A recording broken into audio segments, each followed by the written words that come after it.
Good morning भाई, good morning Anu ji, good morning. Good morning भाई सभी को, गुड मॉर्निंग। जल्दी कनेक्ट होइए भाई क्लास। गुड मॉर्निंग भाई, गुड मॉर्निंग, गुड मॉर्निंग। देखिए भाई, अभी जैसे क्लास खत्म हो जाए मैं बात कर लूँगा आपसे, है ना। देखिए भाई, आपकी जो क्लास थी लास्ट क्लास में हमने एक्सरसाइज नंबर 6C और 6C की पहचान करने का तरीका यही बताया था, क्यू हमेशा स्क्वायर में दिया हुआ हो। कांस्टेंट को भूल जाइए, कांस्टेंट के अतिरिक्त जो भी होगा वो हमेशा स्क्वायर में दिया हुआ होगा, और स्क्वायर में देने के कारण आप क्वेश्चन को पहचान पाओगे और 6.3 से क्वेश्चन को सॉल्व करोगे एक्सरसाइज नंबर 6.3 के अनुसार, जिसमें आपको स्वतंत्र चर x को z में परिवर्तित करना होता है, और z में परिवर्तित करने के लिए x के स्थान पे आपका z हो जाता है, p के स्थान पे p1, q के स्थान पे q1 और r के स्थान पे आपका r1 हो जाता है। p1 q1 r1 की वैल्यू आपको याद होनी चाहिए, तो p1 q1 r1 की वैल्यू आप वहां से निकाल लेते हो और क्वेश्चन को सॉल्व करते हो। तो देखिए, जैसे आपका क्वेश्चन है, अभी तक हमने जीरो वाले क्वेश्चन किए, अब r वाले क्वेश्चन भी कर लेते हैं। यहां से d2y over dx square minus 1/x dy by dx plus 4x square by बराबर x4 बराबर x4। अब r की वैल्यू भी दी हुई है भाई। तो क्वेश्चन नंबर 6 में क्या है भाई, करा देंगे। चलो क्वेश्चन नंबर 6 भी करा देंगे। अगर आपकी स्पीड रही लिखने की तो आज शायद आपको क्वेश्चन नंबर 6 भी हो जाए, अगर स्पीड नहीं रही तो क्वेश्चन नंबर 6 भी ना हो पाए भाई। तो देखिए, क्वेश्चन नंबर 6 भी हो जाए शायद आपका, तो क्वेश्चन नंबर 6 भी शायद आपका हो जाए भाई। तो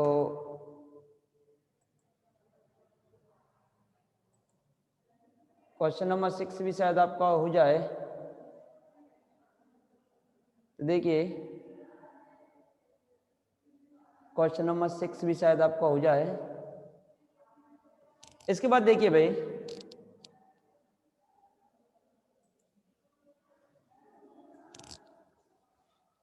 d2y over dx square minus 1/x dy by dx plus 4x square by equal to 0, 4x square by equal to 0। अब देखिए, इसके बाद समीकरण नंबर 1, द्वितीय कोटि की रैखिक अवकल समीकरण से तुलना करने पर द्वितीय कोटि की रैखिक अवकल समीकरण से तुलना करने पर p बराबर आएगा यहां से माइनस के 1/x, q बराबर आएगा 4x स्क्वायर और r बराबर आएगा आपका x की घात 4। देखो, q x स्क्वायर में दिया हुआ है, स्क्वायर है।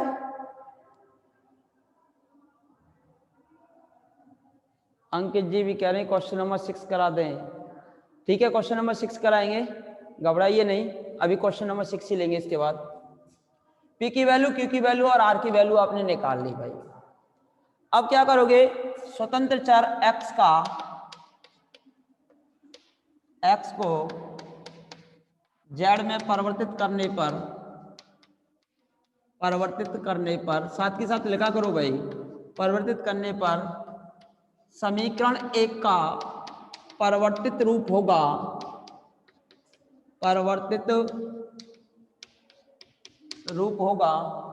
समीकरण 1 का परिवर्तित रूप होगा, समीकरण 1 का परिवर्तित रूप होगा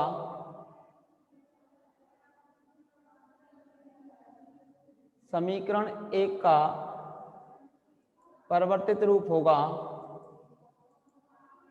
समीकरण 1 का। अब तो लिखिए, समीकरण 1 का परिवर्तित रूप होगा, तो यहां से वैल्यू निकालिए भाई।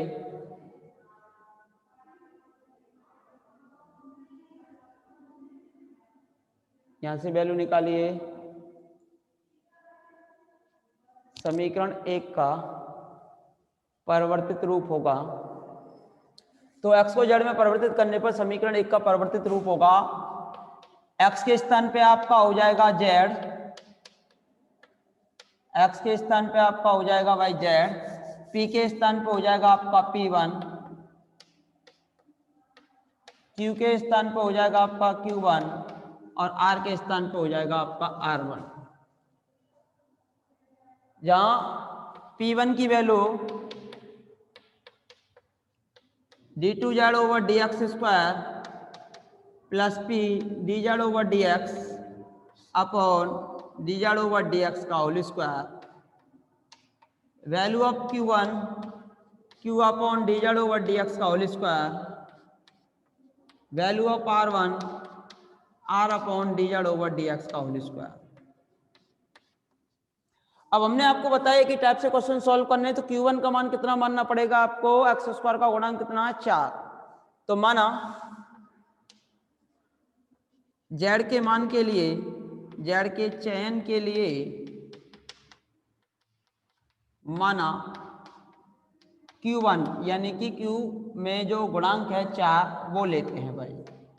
q1 का मान होता है q upon dz over dx का whole square, q upon q का मान कितना है 4x square upon dz over dx का होल स्क्वायर बराबर में 4 से 4 कैंसिल, तो यहाँ से dz ओवर dx आ गया आपका x, वर्गमूल लेंगे इसका, तो dz ओवर dx का मान x निकल के आ गया, तथा इसका अपकलन कीजिए x के सापेक्ष, तो d2z ओवर dx स्क्वायर का मान कितना हो गया भाई आपका 1।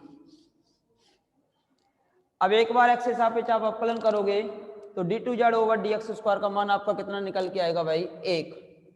जब d2z ओवर dx स्क्वायर का मान आपका 1 निकल के आ गया, अब हमें z का मान और निकालना, और z का मान निकालने के लिए हमें इसका क्या करना पड़ेगा भाई, समाकलन करना पड़ेगा। तो समाकलन कीजिए भाई इसका, तथा dz बराबर x dx, इंटीग्रेशन कीजिए भाई, समाकलन कीजिए, इसका समाकलन होगा z, इसका समाकलन होगा एक्स स्क्वायर बटे 2। इसको दिया आपने समीकरण नंबर 3, इसको कौन सा समीकरण दिया, इसको दिया आपने समीकरण नंबर 3। तो इस प्रकार आपने समीकरण नंबर 3 निकाला भाई, p की वैल्यू निकाल ली, q की वैल्यू निकाल ली और r की वैल्यू निकाल ली। अब आपको किसकी वैल्यू चाहिए, p1 q1 और r1 की वैल्यू। तो अब p1 बराबर d2z over dx square, d2z over dx square का मान है आपका 1, p1 की वैल्यू आपको चाहिए भाई, तो d2z ओवर dx स्क्वायर का मान है 1 प्लस p का मान है माइनस के 1 अपॉन एक्स, माइनस के 1 अपॉन एक्स, p का मान है माइनस के 1 upon x, dz over dx, dz over dx का मान है आपका x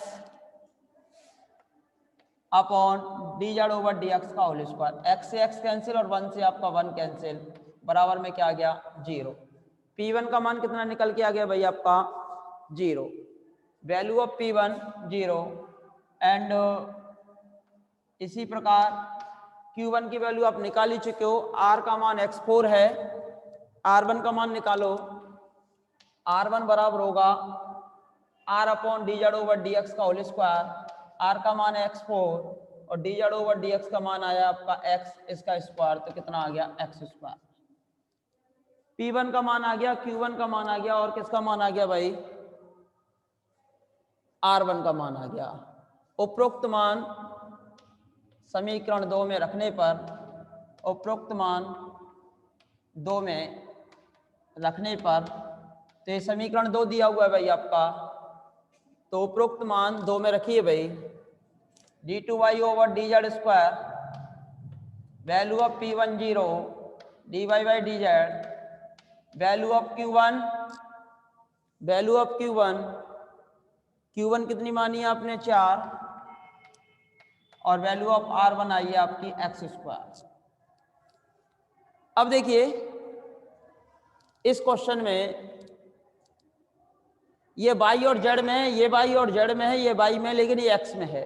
तो एक्स को किस में परिवर्तित करना पड़ेगा? जेड में। और एक्स का मान कितना है भाई? एक्स स्क्वायर बराबर 2z। तो इसको जेड में परिवर्तित कीजिए। d2 समीकरण 3 से एक्स स्क्वायर बराबर 2z रखने पर, क्योंकि पूरा हमारा समीकरण दो ही चरों में परिवर्तित होगा, वाई और जेड में।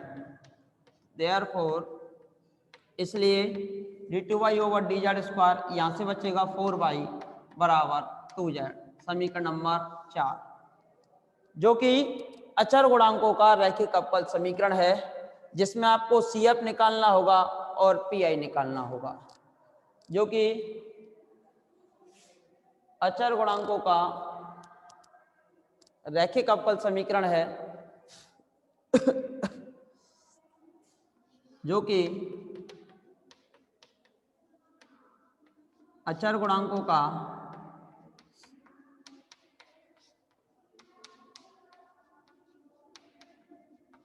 रैखिक अवकल समीकरण है, जो कि अचर गुणांकों का रैखिक अवकल समीकरण है। सबसे पहले इसका क्या निकालोगे भाई? CF। CF निकालने के लिए आपको क्या लिखनी पड़ेगी? इसकी सहायक समीकरण, समीकरण 4 के सहायक समीकरण हो गए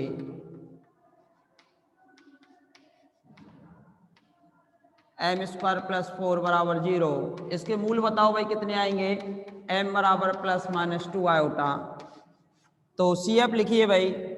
तो CF होगा इसका C1 cos 2z, जेड में है तो जेड लिखेंगे, C2 sin 2z।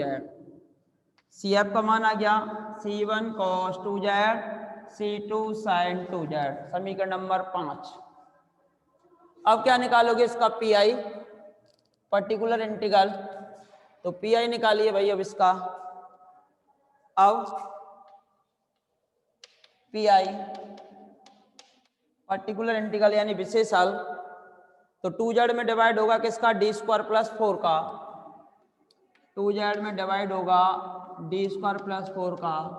By expansion यानी कि विस्तार से ही करोगे इसे, तो 4 कॉमन और 2 आपका ऊपर था, तो यहाँ से 1 बचेगा और ये d स्क्वायर बाई 4, 4 कॉमन निकाला, इनवर्स जेड। चैप्टर नंबर 3 में खूब पढ़ चुके हैं उनको CF और PI को भाई।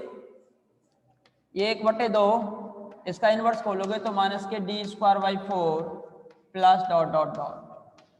अब जेड को अंदर ऑपरेट करा दीजिए या फिर जेड का अंदर गुणा कर दीजिए भाई। तो जेड का जब गुणा करोगे तो ये 1/2, ये बचेगा जेड, 2 बार अपकलन करेंगे तो कितना हो जाएगा भाई? 0। फिर अगली भी सारी टर्म क्या आएंगे? 0। तो यहाँ से आपका निकल के आ गया Z/2 PI, समीकरण नंबर 6। समीकरण नंबर 6। CF आपने निकाल लिया और PI निकाल लिया, तो समीकरण 4 का आप क्या लिख सकते हो? पूर्ण हल। देयरफॉर समीकरण 4 का पूर्ण हल होगा y बराबर CF प्लस PI। CF आपको नजर आ ही रहा है भाई, PI और निकाल लेंगे भाई। y बराबर CF C1 cos 2z, C2 sin 2z plus PI निकल के आ रहा है आपका Z/2 प्लस PI आपका निकल के आ रहा है Z/2। अब इसमें किसका मान रखना है भाई? जेड का, क्योंकि आपका जो क्वेश्चन है वो एक्स और वाई के पदों में दिया हुआ है। तो अब हम इसमें किसका मान रखेंगे भाई? जेड का मान रखेंगे। तो जेड का मान रखिए। तो जेड बराबर कितना है भाई आपका? जेड का मान कितना निकला है बोलिए भाई? जेड बराबर x²/2। पुनः या जेड बराबर x² रखने पर तो y बराबर होगा आपका C1 cos 2z का मान होगा x², C2 sin 2z का मान होगा x² प्लस x²/2, तो ये हो जाएगा x²/4, x²/2 ये हो जाएगा आपका x²/4। जो कि दिए हुए अवकल समीकरण का अभिष्ट हल है, जो कि दिए हुए अवकल समीकरण का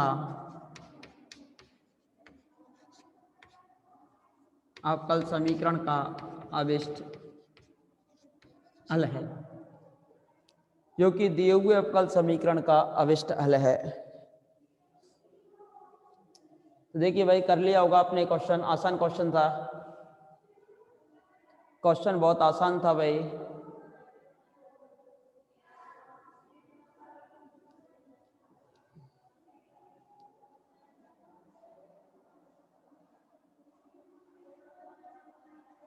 आसान क्वेश्चन था भाई, क्वेश्चन आपने कर लिया होगा। नेक्स्ट क्वेश्चन की तरफ आप आगे बढ़ोगे अब आप। हाँ जी, क्लियर करें भाई, इसको मिटा दें, बोलिए भाई।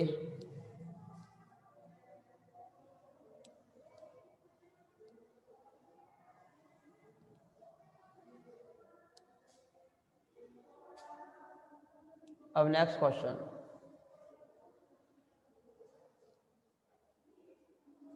गगन जी कह रहे हैं सब कर लिए, वेरी गुड वेरी गुड।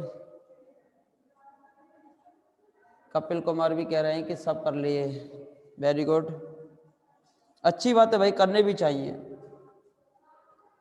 कुछ बच्चे हैं जो क्वेश्चन नंबर 6 पूछ रहे हैं, x q minus x d2y/dx² dy/dx plus n² x³ y/0।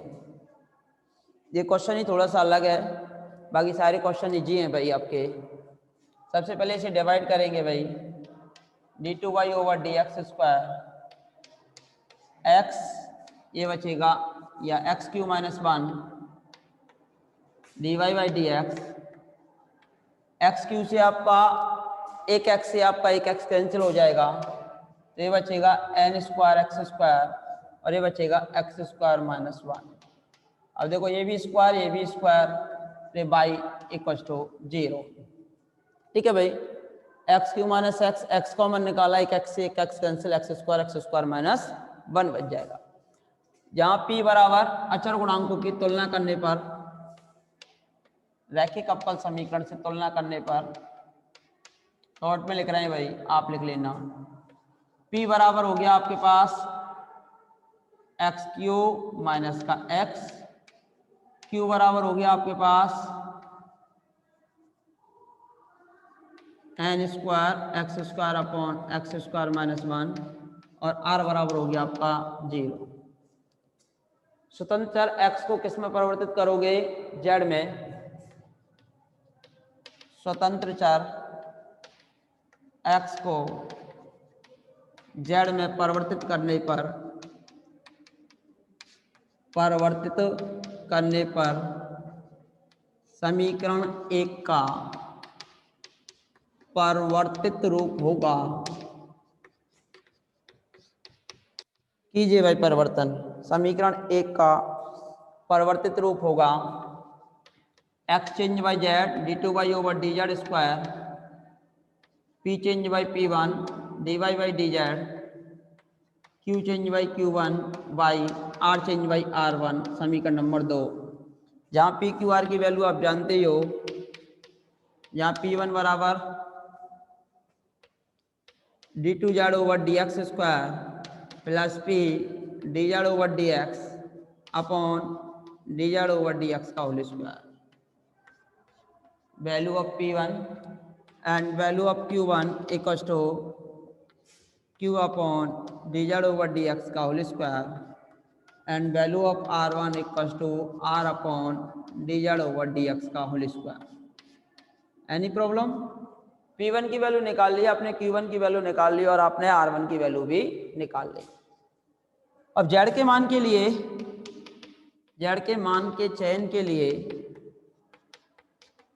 माना Q1 बराबर, अब इसका गुणांक कितना है n स्क्वायर, तो n स्क्वायर ही मान लिया।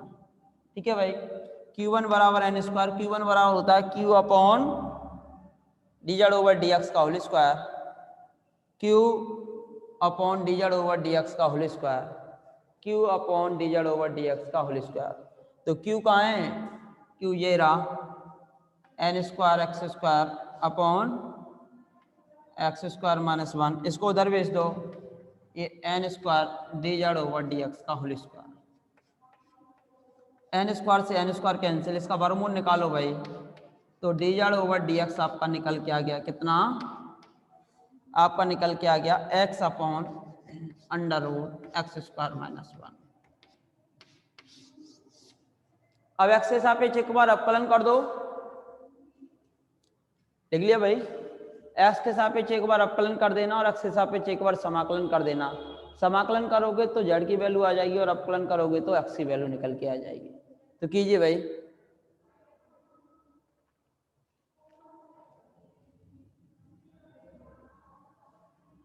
तो देखिए फिर P1 का मान निकालेंगे, फिर Q1 का मान निकालेंगे भाई।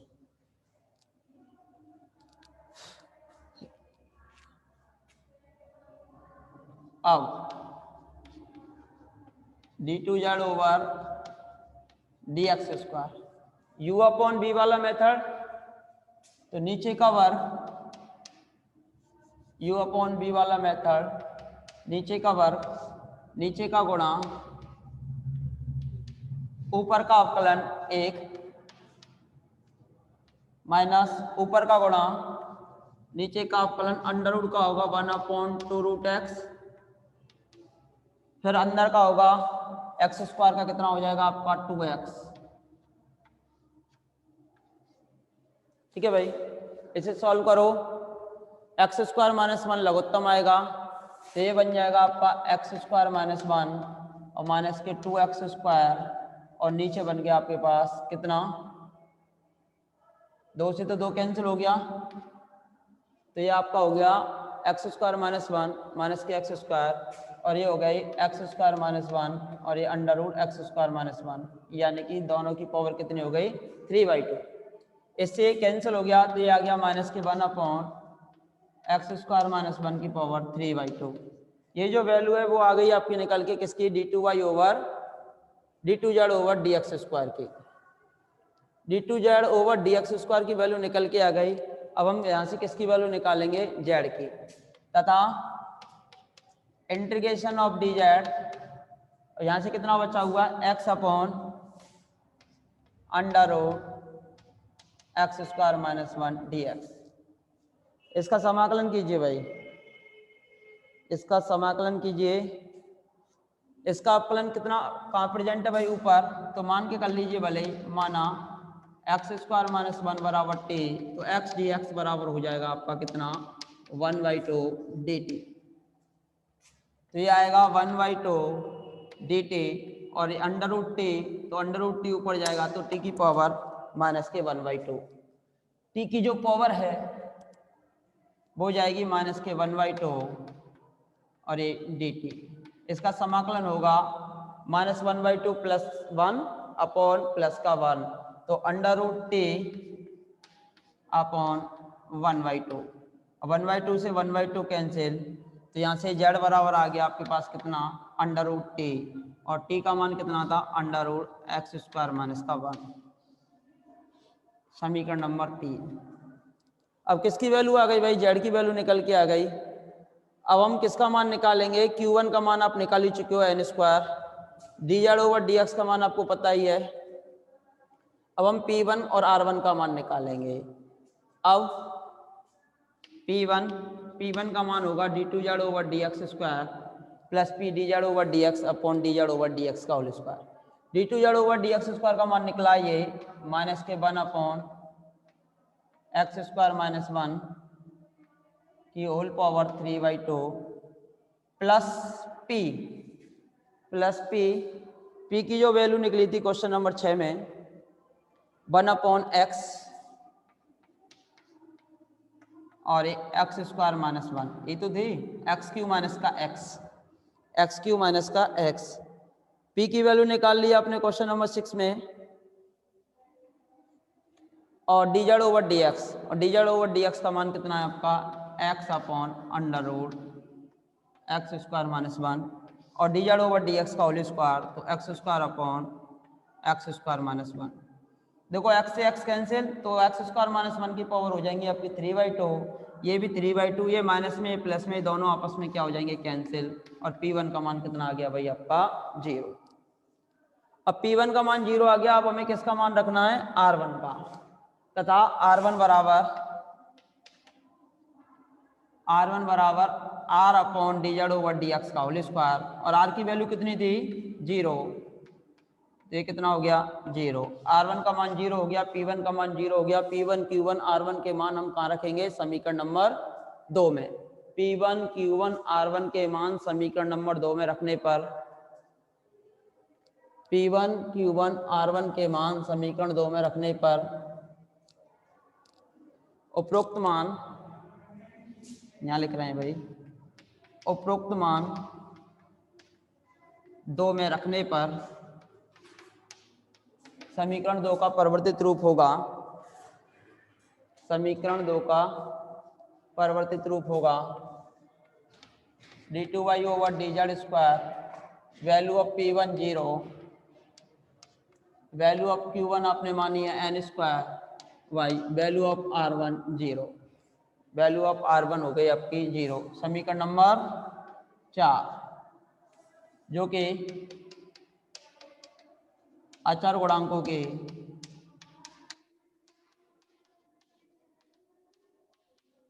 रैखिक अवकल समीकरण है, जो कि अचर गुणांकों के रैखिक अवकल समीकरण है, तो सहायक समीकरण होगी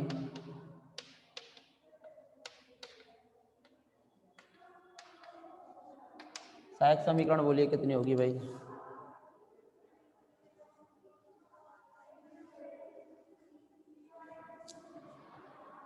m square plus n square बराबर 0, तो m बराबर plus minus iota n। Therefore समीकरण 4 का